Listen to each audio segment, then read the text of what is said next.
Bonjour madame, bonjour mademoiselle, bonjour monsieur. Aujourd'hui, nous avons l'occasion de recevoir le révérend docteur François Tshibambe Kabamba. Il est de l'église du plein d'évangile, Fat Miracle, excusez-moi, j'ai lu en français, Center, il va me le dire en anglais, c'est EPE en sigle. Il vient aujourd'hui parce qu'il a publié 3 livres. Les 3 livres sont Équipement des saints, tous sont-ils apôtres, volume 1 et volume 2. Il va nous en parler en long et en large. D'ailleurs, vous aurez l'occasion de voir tout de même l'affiche qui représente ces 3 livres. Je ne suis pas seul au plateau. D'abord, nous allons demander au révérend docteur François Tshibambe Kabamba de se présenter. Bonjour, révérend. Monsieur le directeur. Bien-aimés dans les Seigneurs, vous tous qui nous suivez dans cette émission, nous voulons d'abord rendre gloire à l'Éternel, notre Dieu, qui nous fait grâce d'être reçus chez vous à travers les voies des ondes. Et nous voulons aussi dire merci à la RTNC qui a été utilisée comme canal pour qu'à travers lui nous soyons chez vous. Nous prions que le Saint-Esprit de Dieu puisse nous aider durant ce temps qu'on va passer ensemble, afin que nous puissions partager la vision, la soif qui sont les miennes, mais plus particulièrement que nous puissions échanger afin de contribuer à l'avancement du royaume de Dieu. Je suis, comme notre cher hôte vous l'a dit, je m'appelle François Kabamba Tshibambe, je suis économiste, j'ai fait une maîtrise en économie appliquée à l'Université libre de Bruxelles, mais j'ai eu aussi la grâce de faire les études d'ingénierie en informatique. Mais le Seigneur m'a happé, m'a sorti de ces méandres pour être à son service. Je suis venu au Seigneur en 1976, suite à un événement qui n'est pas banal. Marié depuis 4 ans à cette époque-là. Je suis marié depuis le 26 août 1972, suite à une grossesse extra-utérine. Ma femme a subi l'ablation de l'ovaire, de la trompe, et malgré diverses opérations, divers traitements reçus tant au pays comme aux États-Unis, en passant, elle était au service de l'ex-banque du Zaïre, où par le canal de la banque, elle a suivi une formation au Fonds monétaire international. Et aux États-Unis, elle a subi tout un tas de traitements médicaux. C'est en 1976, alors qu'elle est en traitement suivi médical à l'Université catholique de Louvain-la-Neuve, comme on l'appelle, le professeur gynécologue m'appellera pour nous dire clairement que ma femme et moi, nous ne pouvons pas avoir d'enfants. Et qu'il était prêt à nous aider soit pour une adoption, et compte tenu de ce que nous avions comme acquis académique, il nous conseillait même de ne pas rester travailler au Congo au risque d'avoir de sérieux problèmes. Entre parenthèses, j'étais agent de la IBM Belgique, j'étais muté au Congo, et il me conseillait de revenir en Belgique pour travailler là-bas, avoir la paix. Je dois vous dire entre parenthèses que la paix, je ne l'avais pas. Africain, congolais comme moi, marié depuis 4 ans, j'avais un bel emploi, ma femme aussi, on avait tout sauf un enfant. Alors ma belle famille et moi, comme ma famille et ma femme, je vous dis que ce n'était pas que du bonheur. Donc ce médecin était en train d'enfoncer une porte qui était ouverte. C'est en ce moment-là que, revenu à Kinshasa, le Seigneur m'a interpellé via des évangélisations des amis. J'ai rencontré à l'époque le feu apôtre Aïdine Abala, qui m'a dit, écoutez mon fils, il faut seulement croire. Difficile pour un scientifique que j'étais, mais je n'avais pas de choix, j'ai cru. Bien aimé, aujourd'hui, nous ne sommes pas seulement des parents, nous sommes même des grands-parents. Voilà comment le Seigneur m'a eu dans son service et que j'ai décidé, pas décidé, je n'avais pas le choix, j'ai senti à moi un poids. Je n'ai pas vu Jésus en rêve, je n'ai pas eu de vision, mais c'était une interpellation dans mon cœur. J'étais obligé de démissionner de la présidence de la République, où j'étais responsable du service informatique à l'époque, on l'appelait SPI. J'ai qu'une lettre de démission pour être totalement, entièrement au service de Jésus-Christ. Voilà schématiquement donné mon parcours. Alors, étant dans l'œuvre de Dieu, un événement spécial va se produire dans notre vie, mon épouse et moi. Nous allons accueillir chez nous, à l'époque, nous sommes sur Bocage, à ma campagne, nous allons accueillir 2 servants de Dieu qui étaient de nationalité juive. Au même moment, nous logions aussi 2 autres serviteurs de Dieu d'origine allemande. Les Allemands étaient des collaborateurs du feu Reinhard Bonke qui vient de nous quitter. Et les 2 Juifs venaient directement d'Israël, alors qu'ils étaient en prière. L'Éternel Dieu leur a montré, leur a donné une vision. Cette vision, c'était une main qui n'avait pas d'identification spéciale. Mais ce qui était frappant et troublant, c'est que la main était sur l'Afrique. Une carte de l'Afrique avec la main dessus. Et ils se sont partis en diverses équipes pour essayer de comprendre ce qui s'est passé en Afrique. J'ai raccourci l'histoire pour dire que ces femmes, nous allons les recevoir chez nous, en même temps que les Allemands qui étaient là. Un de ces Allemands, il est grand évangéliste. Maintenant, vous pouvez le voir sur les réseaux sociaux. Il s'appelle Eckhart.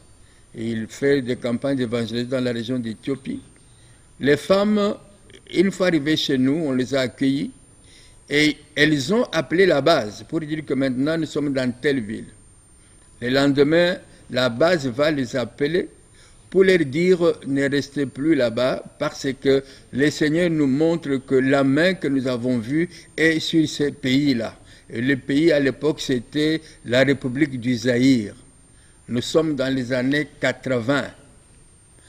J'étais jeune pasteur, la main du Seigneur sur la République du Zaïre, ça ne me disait absolument rien. Bien aimé, je vous dis que Dieu ne fait rien au hasard et il ne fait rien sans avoir informé ses prophètes. Ces femmes sont rentrées de Kinshasa, ils ont pris la ligne aérienne UTA pour entrer en Israël. Nous sommes restés. Vers les années 83, nous allons être mis en contact avec des jeunes Américains qui vont nous parler du mouvement des hommes d'affaires du plein évangile, actuellement connu Full Gospel. Votre serviteur qui vous parle est l'un des fondateurs de ce mouvement-là. Et avec le Full Gospel, avec l'Église, avec le travail et la présidence, le Seigneur a commencé à me parler de diverses façons. En 88, sur l'invitation de mon père spirituel Idahosa Benson, je suis aux USA, à Washington, pour une grande conférence de prière. Et cette conférence avait pour titre Washington for Jesus, Washington pour Jésus. Entre-temps, nous avions déjà ici, dans notre assemblée à Kitambo, un programme de prière que l'on nommait à l'époque Zaïre pour Christ. Et à l'époque, quand on parlait de Zaïre pour Christ, mauvaise interprétation, compte tenu du fait que ma femme était aux affaires, les gens nous taxaient de prier pour les Zaïre parce que ma femme était aux affaires. Mais revenant de Washington en 88, j'ai compris avec détermination que le Seigneur nous appelait pour un travail spécial, prier pour notre nation et consacrer cette nation au Seigneur. Et nous avons continué ce programme. Entre-temps, le ministère avançait. Notre église, église du plein évangile, Faith Miracle Center, la vision que Dieu nous a donnée, c'est former des disciples. Former des disciples. Pardon, d'abord, gagner les âmes pour le Seigneur Jésus-Christ. Faire de ces âmes des disciples, non pas des chrétiens ni des croyants, mais des disciples. Et les envoyer dans les champs missionnaires pour dupliquer ce qu'ils ont reçu alors qu'ils étaient à nos pieds. Voilà le travail que nous avons commencé sur 26 Boudiala, qui se poursuit actuellement au numéro 1 bis avenue Lusambo, dans la commune de Kintambo. Par la grâce du Seigneur, cette vision s'est étendue dans la province de Chaba, là-bas, dans le nord Katanga, à Kalemi, Uvira, en Suisse, en Angola, et même à Paris où votre serviteur travaille non seulement pour gagner les âmes, mais former des disciples, les amener à une profonde connaissance de la parole de Dieu et servir l'Éternel Dieu dans la puissance du Saint-Esprit. Schématiquement, voilà un peu mon parcours, le ministère et la vision du ministère. Ok, c'est tout à fait intéressant. Je pense que si nous avons laissé le révérend docteur François Tshibambe Kabamba pour qu'il nous dise qui il est, et je pense que cela édifie aussi tout le monde comme il se doit. Alors, je n'ai pas présenté l'aéropage. Il y a maman Monique Issali qui passe dans Baza. Bonjour maman Monique. Bonjour Tim. Et Diallo Balou, bonjour. Bonjour Tim, bonjour à tous. Et Jean-Pascal Kabessa, bonjour. Alors, avant qu'on ne poursuive notre discussion avec le révérend docteur François Tshibambe Kabamba, suivons tout de même Alain Moloto qui nous chante Nazana Yezu. Nazana Yezu, hein, parce que... Amen. Et puis, le reste, ça va suivre. Suivons. utianga elembo ya bokonzi boyo mpe otangela ngai nkembo na yo mbote mitema ya bato misopana na masanjoli liboso na yo nkolo naza ya yesu yatondinga motema mpe alatinga molimo mpote nazala mosali kati na ye mpe esaleli na maboko na ye.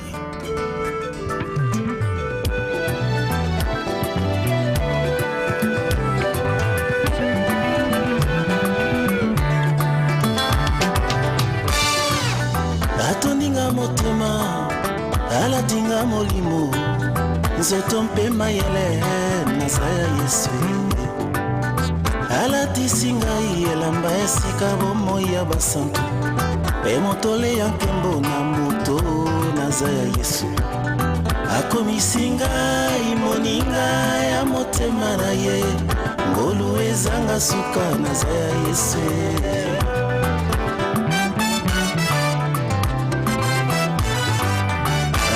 singa nyonso oyo ezali ya ye mpo ete ngai nabika bomoi ya nzambe apakoli ngai mafuta ekongengisa molimo mwanga ote nguya ya nzambe etambwisanga akomisi kombo na ngai na buku ya bomoi na ye mpo nazala seko ya yesu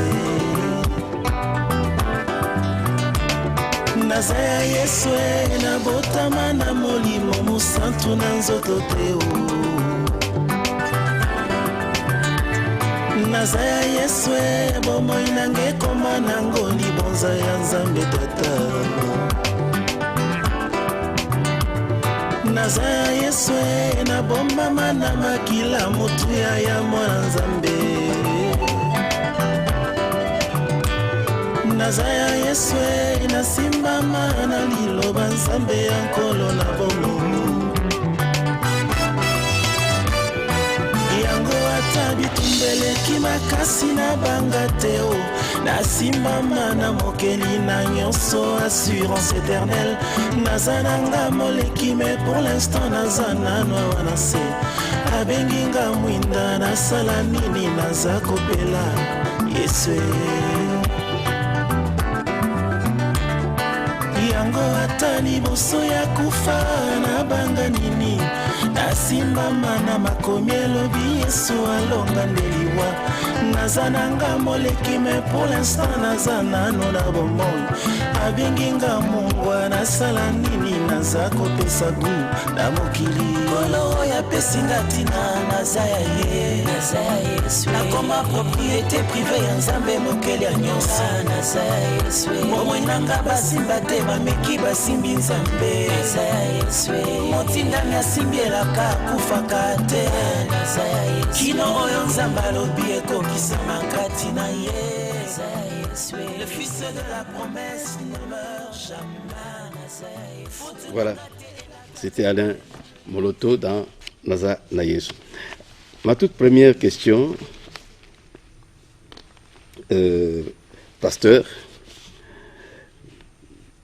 vous savez que dans Romains 12, 4, 8, c'est dit que car nous avons plusieurs membres dans un seul corps, je n'entre pas dans les détails, c'est vous qui citez cela dans votre livre. Et dans Éphésiens 4, 11, nous avons, je prends carrément les mots, comme apôtres, prophètes, évangélistes, pasteurs, docteurs, qui sont les membres de l'Église. Ma question est de savoir d'abord comment peut-on restaurer les 5 ministères de l'Église de Jésus-Christ. Oh, c'est une question très intéressante.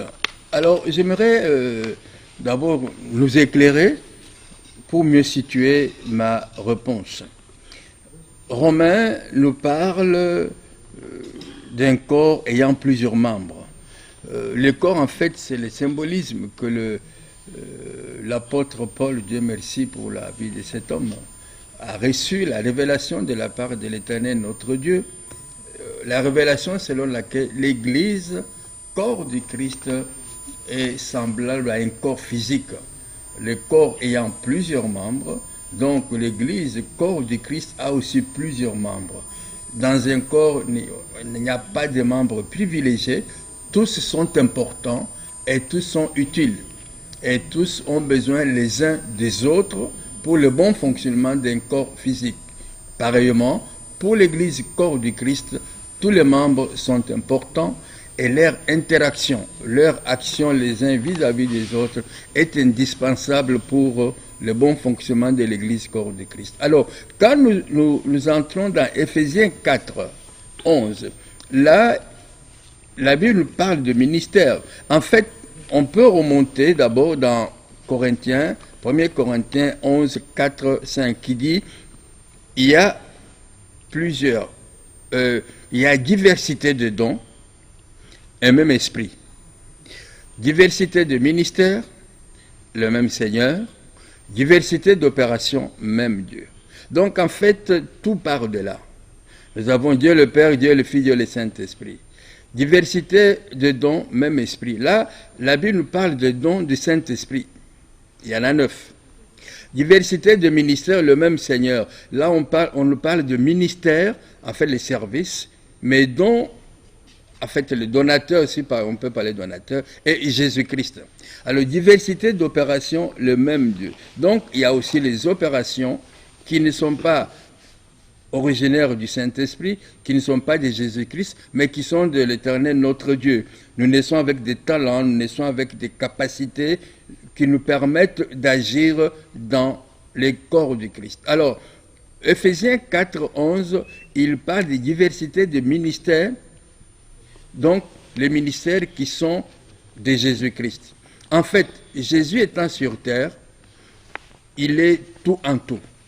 Jésus, il est à la fois apôtre, il est à la fois prophète, il est à la fois docteur, il est à la fois évangéliste et il est à la fois pasteur, les brebis, les bons bergers. Alors, quand Jésus, après sa mort,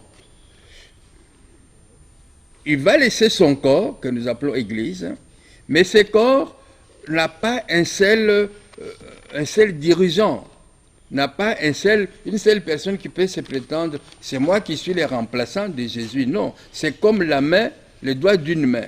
Jésus va se diviser en 5 parties. Une partie de Jésus va s'appeler apôtre. Une partie de Jésus va s'appeler pasteur. Une partie de Jésus va s'appeler docteur. Une partie de Jésus va s'appeler docteur et l'autre va s'appeler prophète.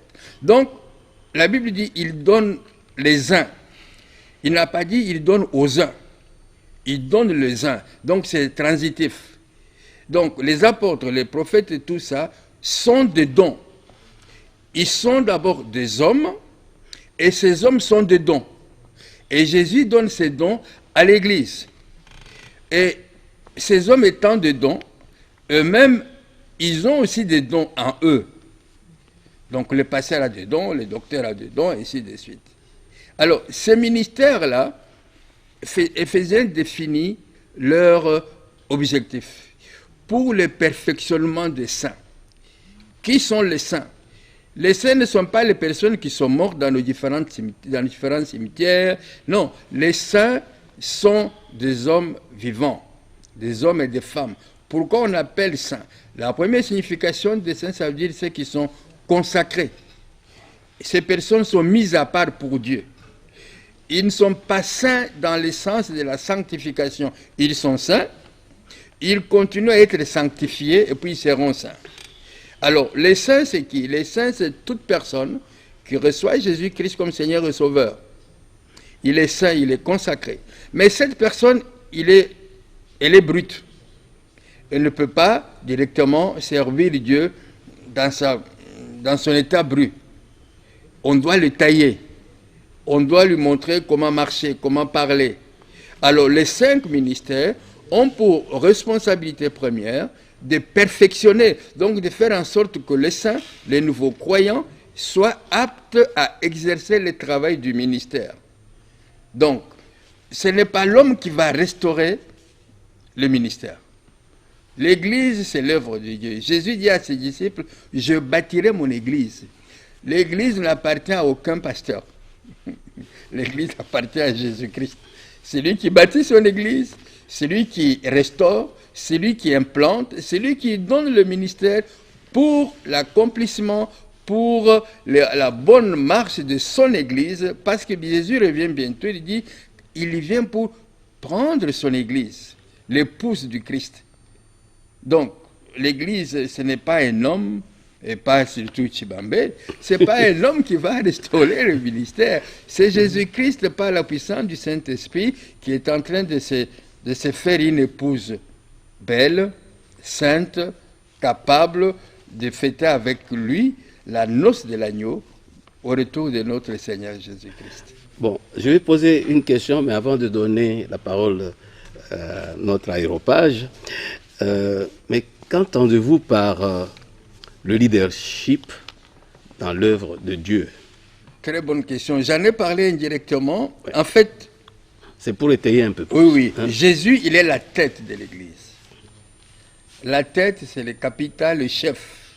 Alors, comme nous sommes devenus depuis quelque temps des anglo-saxons, un évêque n'est plus évêque, il s'appelle bishop. Donc, les dirigeants, on l'appelle leader. Jésus, il est leader de son Église.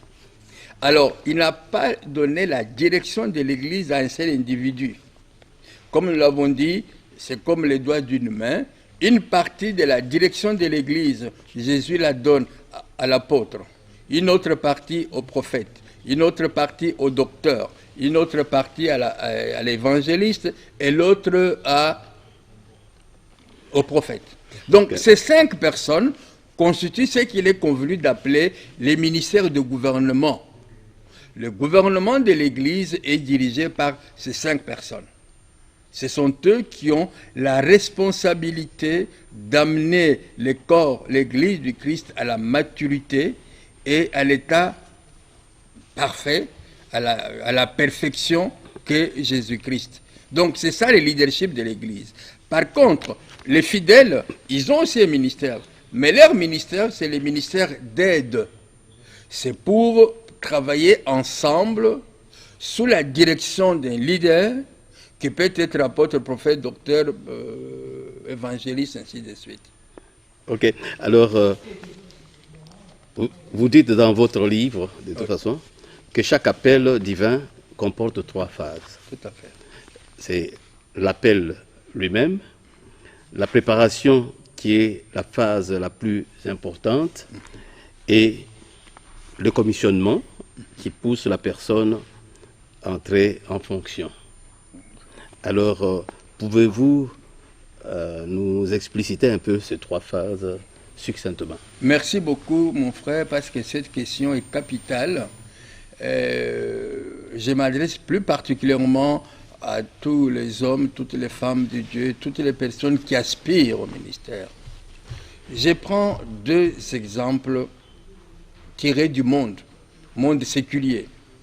Vous sortez de l'université avec mention, distinction. Vous venez de terminer votre école de droit, école de médecine. Vous n'allez pas directement ouvrir un cabinet d'avocat. Vous n'allez pas non plus ouvrir un cabinet de médecine. Vous allez dans un cabinet où quelqu'un qui a fini avec 52%, très difficilement, mais il a l'expérience dans la pratique. Vous allez travailler avec cette personne pendant un certain temps, question que vous puissiez acquérir les savoir-faire du métier. 3-4 ans après, vous pouvez voler de vos propres ailes. Ça, c'est le premier exemple que je vous donne. Je pourrais même vous donner maintenant un exemple dans la Bible. Voilà David. David qui était en train de paître ses brebis, enfin les brebis de son père, il apprend qu'il est recherché par Samuel. Il arrive, Samuel va oindre David. Tous, parce que vous êtes des lecteurs de la parole de Dieu, l'onction, c'est pour le roi, c'est pour le prophète, ou bien pour les sacerdoces. Donc, David n'est pas de la famille de Lévi, donc ce n'est pas pour les sacerdoces. Et quand il reçoit cette onction, il sait qu'il est appelé à la royauté. Mais David, c'est un berger. Il ne connaît pas les manières, il ne connaît pas les civilités royales. Il n'a pas appris ça. Dieu va créer des circonstances qui font que David va quitter la brousse sur invitation de Saül. Saül a un problème spirituel. David, dans sa musique, il est très fort. Quand il joue sa musique, cela permet à chasser les mauvais esprits qui dérangeaient la vie de Saül. Mais ça permet à David de savoir comment, en tant que roi, Saül accueillait les gens à la cour royale. Comment s'asseoir à la table royale. Comment, tout ça, alors qu'il est musicien, David est en train d'être formé à devenir roi. Un roi doit pouvoir défendre les intérêts de la nation. David va se trouver confronté à M. Saül, tout un tas de guerres dans lesquelles il va se trouver impliqué. Tout ça pourquoi? Parce qu'il a une destinée. Il a l'appel royal. Il a l'onction pour être roi. Mais dès qu'il a reçu l'onction, David n'est pas allé frapper à la porte de Saül pour lui dire « Mais Saül, tu sembles n'être pas au courant. Hier, j'ai été loin. C'est moi qui suis roi en Israël. Ce trône n'est plus à toi, c'est à moi. » Non. David a accepté de passer un temps qu'on appelle le training, la préparation. Alors, le problème, et c'est très fréquent dans notre pays, le problème c'est que chez nous, quelqu'un a prié pour un malade qui avait le sida, qui avait l'Ebola. Le lendemain, la personne est guérie. Demain, il est ministre de Dieu, il est prophète, il est apôtre. Il n'a aucune formation, il n'a subi aucun brisement, et il ne sait même pas comment se tenir vis-à-vis du peuple de Dieu. Mais il vous dira que lui, il rassemble une foule de 5000 personnes. Voilà la grave erreur que beaucoup de mes jeunes pasteurs, apôtres, docteurs, prophètes, peu importe, les erreurs qu'ils ont commises et qui a contribué à détruire non seulement leur ministère, mais à apporter les discrédits sur le ministère lui-même et sur l'Église. Qu'est-ce qui a manqué à ces personnes? Il leur a manqué la préparation. Ils ont l'appel. Et comme ils ont de dons, comme ils ont ressuscité des morts, comme ils ont prédit telle catastrophe, ils croient qu'ils sont arrivés et ils peuvent se lancer dans le champ de l'œuvre de Dieu. Et quelques temps après, ils s'aperçoivent qu'ils ont commis des erreurs irréparables. Donc pourquoi on parle de trois étapes? Ce n'est pas moi qui l'ai inventé. Jésus a eu des disciples. Ils sont restés 3 ans à côté de lui, avant de devenir des apôtres. Timothée était à côté de Paul. Et même dans l'Ancienne Alliance, nous voyons le jeune Samuel, il est au service d'Élie. L'Éternel Dieu a retiré sa présence d'Élie. L'Éternel Dieu entre en communication avec le jeune Samuel. Mais Samuel, il est en connexion avec Dieu. Mais Samuel ne sait pas comment Dieu parle. Parce que quand Dieu lui parle, il court vers Élie. Père, m'avez-vous appelé? Il dit non, non, c'est pas moi. Deuxième fois, troisième fois, Élie se dit, cet enfant, Dieu est en train de lui parler. Bon fils, quand tu entendras encore cette voix-là, voilà comment tu vas répondre. Et Samuel était entraîné dans cette voie-là. Samuel, qui était en communication avec Dieu, il n'a pas méprisé Élie, malgré son vieil âge et sa non-communication avec l'Éternel. Donc, mon jeune pasteur, vous le prophète ou docteur, s'il vous plaît, qui est votre père spirituel? Est-ce que vous avez un Élie? Y a-t-il quelqu'un qui vous dit, droit dans les yeux, que là vous avez fait une erreur, voilà comment il faut faire? Non, vous vous contentez de la manifestation du Saint-Esprit dans votre vie. Mais vous oubliez qu'il y a un verset qui dit dans la Bible, ces jours-là, l'Éternel Dieu vous dira, je ne vous ai jamais connu. Oh mais Seigneur, moi j'avais une église de 8000 personnes, j'ai ressuscité le mort de Ngaliema, j'ai fait ceci. L'Éternel vous dira, allez-vous-en, je ne vous ai jamais connu. Donc, vous avez besoin d'une préparation. Et la préparation, c'est la phase capitale dans le ministère. Vous avez besoin d'un père spirituel, vous avez besoin d'un coach, comme on dit dans certains jargons, pour vous coacher, pour vous guider, pour vous dire, là c'est pas bon, là c'est bon, là il ne faut pas faire. Je crois que cette phase-là est importante. Alors, ici c'est ma question avant que vous ne passiez, parce que... non, vous avez...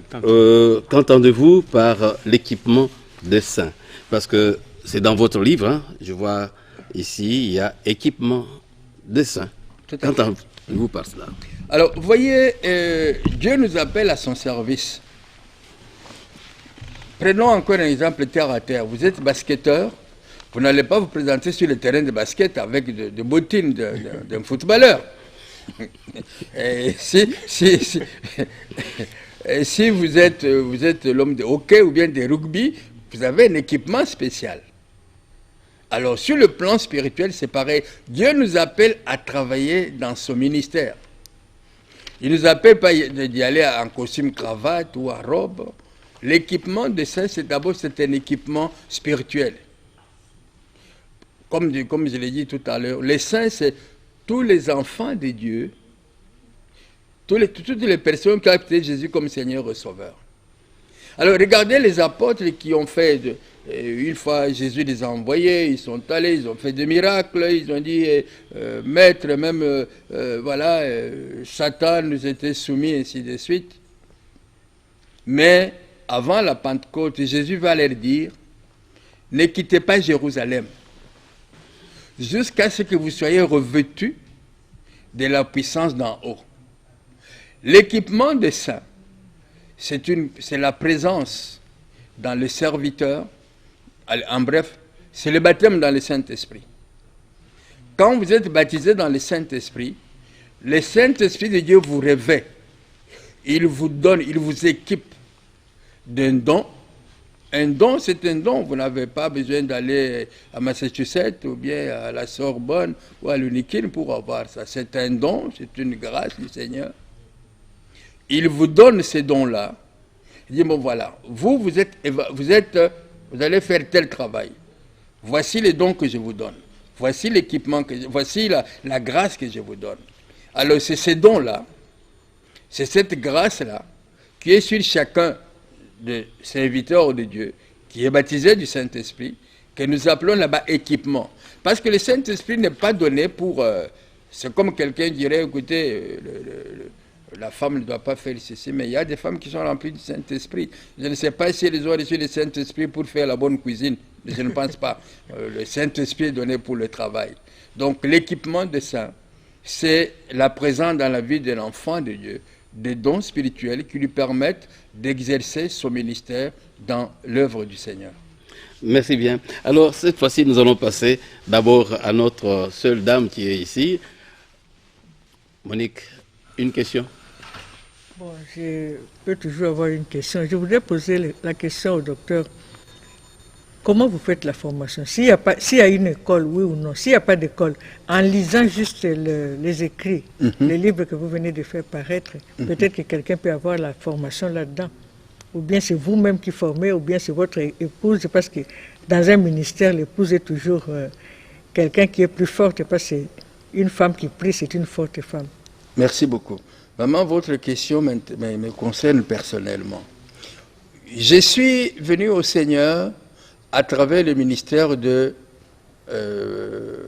Alexandre Haïdi Nabala, un évangéliste, un apôtre. Chez Haïdi Nabala, j'ai appris surtout comment gagner les âmes. Je n'ai pas appris à être pasteur. Mais le Seigneur, les hasards, il n'y a pas de hasard, m'a fait rencontrer dans mon chemin Idahosa Benson du Nigeria. Arrivé dans le ministère de cet homme, je me trouve au Nigeria, où j'ai suivi une formation biblique dans son école. C'est en anglais, ce n'est pas nécessaire qu'on donne tout ça. Mais tout cela ne suffit pas. Bien sûr qu'il faut au départ une base. Cette base doit être reçue dans votre église locale. Dans l'église locale, malheureusement, beaucoup d'hommes de Dieu, pasteurs, prophètes, tout ça, bon, je ne vous juge pas, mais lisez la parole de Dieu. Jésus, il prêchait la foule. Après qu'il ait prêché, si vous lisez dans beaucoup de passages, il appela les 12 et il les enseigna. Il y a une différence entre la prédication et l'enseignement. Donc, la première école biblique que tout enfant de Dieu doit suivre, c'est son église locale. Dans l'église locale, on doit vous apprendre qui est Dieu, qui est le Saint-Esprit, qui est Jésus. On doit vous apprendre c'est quoi la foi, c'est quoi la repentance, c'est quoi le baptême, et toutes ces choses-là. Il y a des choses basiques que vous devez apprendre dans votre église locale. Je suis d'accord avec vous, maman. Quelqu'un m'a dit que la plus belle fille du monde ne peut donner que ce qu'elle a. Si moi qui suis pasteur, je ne l'ai pas reçu, comment pourrais-je le donner aux autres? Ce n'est pas tout. Ce n'est pas parce que moi je ne l'ai pas reçu que je ne peux pas le recevoir. Je vous dirais, madame, que je continue à être étudiant. Comment? Actuellement, c'est très facile. Il y a des réseaux sociaux, il y a des bibliothèques, il y a des livres qui sont publiés. Paul, alors qu'il est en prison, il va dire à un de ses disciples, quand vous venez, amenez-moi le manteau, le parchemin, sur tous les livres. Hélas, beaucoup d'hommes de Dieu, d'après ce qu'on m'a dit, enfin, je vais... Allez, quelqu'un a dit, si vous voulez cacher quelque chose dans les noirs, mettez dans les livres. Mettez dans les livres. Pourquoi? Parce que les noirs ne lisent pas. Je vais encore enfoncer les clous. Mon grand ennemi, ce n'est pas le diable. Parce qu'il a été vaincu, Dieu m'a donné le pouvoir de marcher sur sa puissance. Mon grand ennemi, c'est l'ignorance. Donc, il y a votre église locale et votre première école biblique. Pasteur, prophète, qui que vous soyez, vous êtes à la tête d'une église, vous avez la responsabilité de former. Jésus n'est pas venu pour faire des chrétiens. Le mot chrétien n'est pas chrétien. Ce sont les païens qui ont dit des disciples de Jésus qu'il était des chrétiens, à savoir comme Christ. Mais Christ parle des disciples. C'est qui un disciple? Un disciple, d'abord, c'est quelqu'un qui est discipliné. Dans nos églises, on trouve beaucoup d'enfants de Dieu qui sont indisciplinés. Un disciple, c'est quelqu'un qui a un maître. Donc, parce que vous êtes maître, parce que nous sommes des disciples, nous devons être assis au pied de maître. Qui est notre maître? C'est notre pasteur. C'est notre modèle. Notre modèle. Donc, vous, le pasteur, les gens qui sont dans votre assemblée sont d'abord des disciples. Vous avez l'obligation spirituelle de leur montrer la voie du Seigneur.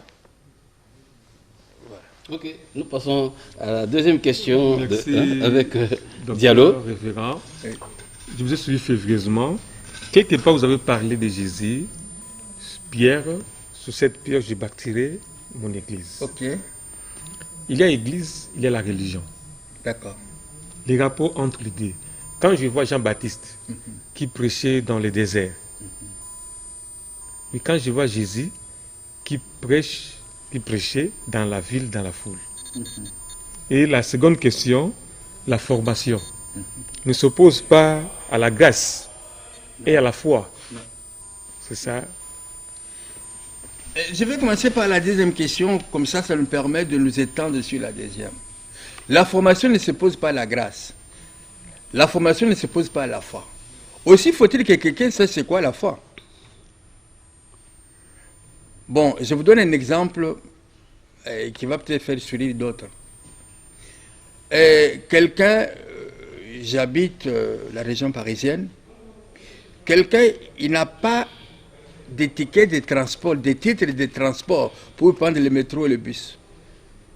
Il quitte chez lui, il dit, bon, on y va quand même par la foi. Donc, il veut prendre le métro, il veut prendre le train, sans payer.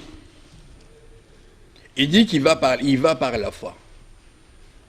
Alors, vous voyez que cette personne n'a pas été enseignée en matière de la foi. Parce que la foi, c'est quoi? La foi, c'est la confiance que nous mettons dans la parole de Dieu. Y a-t-il quelque part où il est écrit que parce que vous avez la foi, vous pouvez prendre un moyen de transport sans payer? Et pourquoi veut-il commettre cette erreur-là? Parce qu'il n'est pas enseigné. Mais pasteur, permettez-il, il y a dans les années 80, la théologie était décriée quelque part. D'accord. C'est comme si la théologie était réservée seulement aux catholiques qui étudient la théologie. Mais les églises de réveil, des fois, ont réfuté la théologie. Votre commentaire? Bon, mais j'ai pas fini. Ok, bon, sautons à cela. Alors, je termine toujours au niveau de la foi. Je viens de faire une croisade dans la commune de Kimbanseke, à la place qu'on appelle Siwabanza ou Siwabanza. Et un jeune homme, je viens de là, un jeune homme qui venait se convertir, il va au port de l'Onatra, je ne sais pas, non, Silo de l'Onatra, vers Kingaba là-bas. Il dit, moi je vais marcher sur l'eau, j'ai la foi. Alors les mamans qui étaient là disent, mais écoute mon fils, vous nous cherchez des problèmes. Il dit, non, voilà la Bible, j'ai la foi dans la Bible. Sortez de l'eau, vous allez mourir. Bref, il est mort. Mais il disait qu'il avait la foi. Donc vous voyez, le manque d'information, le manque de formation va amener la personne à commettre n'importe quoi, d'où l'importance de l'enseignement. Alors, la première question que vous avez posée, la religion et quoi encore? Et l'Église avec Jean-Baptiste. D'accord, ok. C'est quoi une religion? Moi, je ne suis pas dans une religion.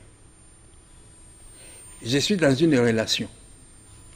La religion, c'est la démarche de l'homme pour arriver à Dieu.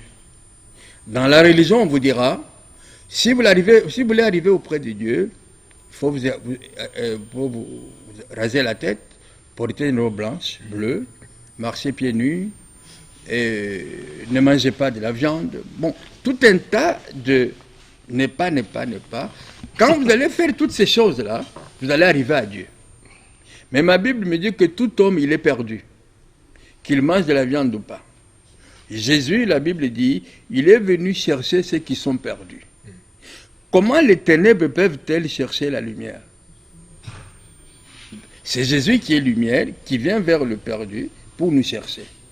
Alors, c'est quoi la différence entre les deux?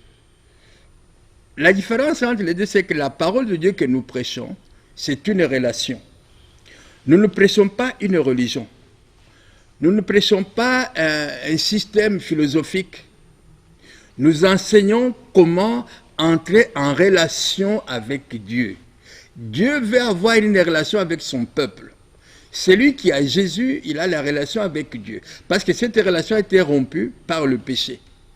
Donc, la religion, malheureusement, c'est une déviation. Nous devons apprendre aux gens d'avoir une relation. Et cette relation, elle est personnelle. C'est vous avec votre Dieu. Je ne dois pas passer par, je ne sais pas quelle stratégie ou quoi pour entrer en communion avec Dieu. Non. Alors, la parole de Dieu qui nous met en relation avec Dieu nous montre comment arriver à ces dieux-là. Alors, votre troisième préoccupation, c'était la théologie et l'église de réveil. Bon, d'emblée, je vous dis que je ne suis pas d'accord avec l'appellation église de réveil. Bon, si vous voulez, on peut en faire un débat prochainement. Quand nous voyons les réveils dans la Bible, les réveils, c'est ce qu'il dit, c'est que nous voyons. Alors, je ne sais pas s'il y a réveil ou pas. Lisez l'histoire de l'Église. Réveil à Sousa, les méthodistes, c'est le réveil, c'est quoi? Le réveil, l'homme prend conscience de son état de péché. Parce que vous avez un réveil chez vous, même sur votre téléphone cellulaire. Quand il sonne, qu'est-ce que vous faites? Vous vous réveillez. Une population vit dans le péché. Alors cette population, quand il prend conscience de son état de péché, cette population se réveille. Elle se dit, tiens, je suis mal barré, ça ne va pas, que dois-je faire? Là, on peut parler de réveil. Et quand on parle de réveil, la ville entière, ou la nation, ou le quartier, est mal à l'aise parce qu'ils sont dans le péché. Mais quand je vois le nombre de bars, quand je vois le nombre de buvettes, quand je vois le nombre de prostituées et de mauvaises conduites, quand je vois même le péché dans l'église, me parler de l'église de réveil, veuillez m'excuser de ne pas accepter cette appellation-là. Bon, alors passons à votre question, la théologie. C'est quoi la théologie? Théos, ça veut dire Dieu. Logos, c'est l'étude. On ne doit pas s'opposer à l'étude de Dieu. Mais Dieu n'est pas étude, Dieu, il est esprit. La théologie doit aller de pair avec le Saint-Esprit. Parce que Jésus nous a laissé le Saint-Esprit. La Bible dit, il vous conduira dans la vérité. Donc, nous avons besoin de cet ami fidèle, du Saint-Esprit de Dieu, pour nous conduire vers la vérité. Alors, la théologie, quand vous y mettez la philosophie, ça devient le raisonnement. L'homme ne peut pas atteindre Dieu par son raisonnement.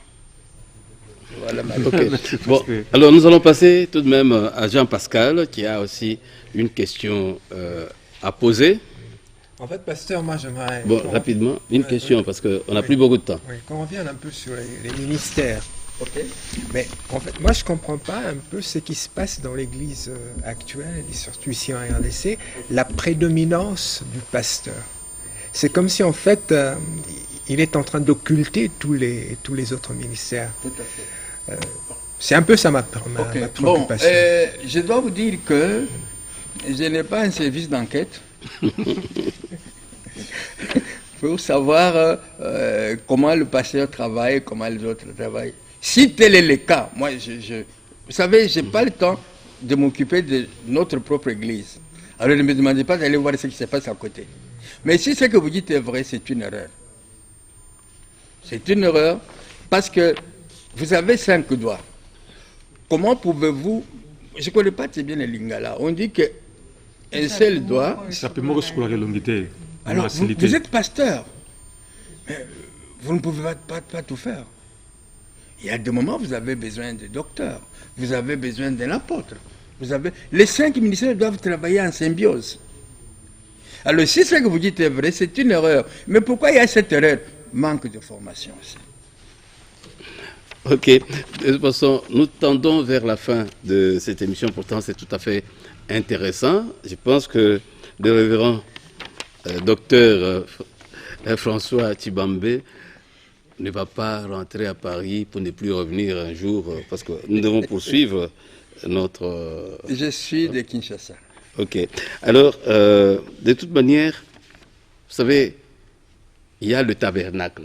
Mais là, c'est en 1 minute peut-être que vous allez nous donner peut-être un élément de réponse. Le tabernacle, parce que quand Jésus était sur la croix, le voile, n'est-ce pas, Déchiré. c'est déchiré. Quand ça Et côté puis, est déchiré. Bon, et tout cela, ça avait montré carrément le côté sacré. Et je pense que même la façon de prier a changé à cause de ça. Et Jésus est mort, on l'a enterré, il est ressuscité. Bon, il est monté au ciel. Avant de monter, même, il s'est vu avec les apôtres. Non? Il y a eu la Sainte Seine. C'est ça, ce qui crée vraiment le christianisme aussi. Absolument. Et je comprends bien. Alors, sans la croix, il n'y a pas de christianisme. Oui. Et puis, il a communié, hein, n'est-ce pas? Parce qu'on dit, voici encore et tout. Mais, est-ce qu'on peut communier chaque jour? Votre question, elle est très vaste et nécessite des puzzles que nous allons ramasser à gauche et à droite pour essayer de constituer une réponse. Et en fait, pourquoi le temple, les voiles du temple étaient déchirés en deux? Et si vous vous rappelez l'acte que vous avez fait, il est dit qu'au moment où le militaire va lui enfoncer cette lance sur sa côte, l'eau mélangée avec du sang va sortir en même temps, et il y a le voile qui est déchiré. Entre parenthèses, c'est pour dire qu'il y a des choses que nous faisons, ça peut venir d'un païen ou d'un chrétien, mais qui sont déjà dans la prédestination de Dieu. Et le corps est déchiré pour vous permettre à moi, à tous, d'être en Christ. En, ça veut dire dedans. Pour entrer dedans, il faut qu'il y ait une déchirure. Et c'est pourquoi Jésus dit quelque part, je suis le chemin qui mène au Père. Nul ne peut venir au Père que par moi. Je passe cette phase-là rapidement, il y a des choses à dire là-dedans. Alors, quand le voile est déchiré, imaginez-vous, nous sommes en l'an 2019. Nous sommes devenus de croyants enfants de Dieu. Pour que nous puissions adorer ces dieux que nous aimons tant, tous nous devons aller à Jérusalem. Est-ce que tout le monde a la capacité de payer les billets pour aller là-bas? Il faut avoir les visas, il faut. C'est compliqué. Alors Jésus va dire à la Samaritaine, parce qu'il pose la question, mais je vois que vous êtes juif. Le lieu où il faut adorer, c'est à la montagne ou bien à Jérusalem? Ils disent non, ça ne sera ni à Jérusalem, ni à la montagne, mais les vrais adorateurs, en esprit, en vérité. Donc, quand le voile se décide avec que la présence de Dieu n'est plus de là-bas. La présence de Dieu est en l'homme. Parce qu'il a dit, quel est le temple que vous pouvez me construire? Moi, je suis la Bible que nous sommes les temples, nous sommes l'habitation de Dieu. Bon, vous voyez, comme je dis, il y a des puzzles. Okay. La chose qu'on doit énumérer pour expliquer cela. Alors, la communion, c'est quoi la communion? Dans la communion, il y a communion. Donc, c'est l'union avec. Et, vous savez, Paul dit quelque part dans Corinthiens, je crois 11, 27, 30 par là, quand nous mangeons la Sainte Seine, la communion, nous devons avoir donc nous devons nous souvenir, avoir la foi de l'œuvre qui a eu lieu à la croix. Et que nous ne devons pas nous ne devons pas le faire n'importe comment. Il y a eu la fraction du pain, et puis il y a la coupe. Et dans son chapitre 10 en Corinthiens, Paul dit, nous qui mangeons le même pain, c'est le même esprit, c'est la même vie. C'est comme dans notre société traditionnelle, nous avons voulu imiter les Blancs. Moi, je me rappelle quand j'avais 4-5 ans, chez mes parents, il y avait une boule de foufou, chacun mettait sa main. À côté, il y avait une grande assiette.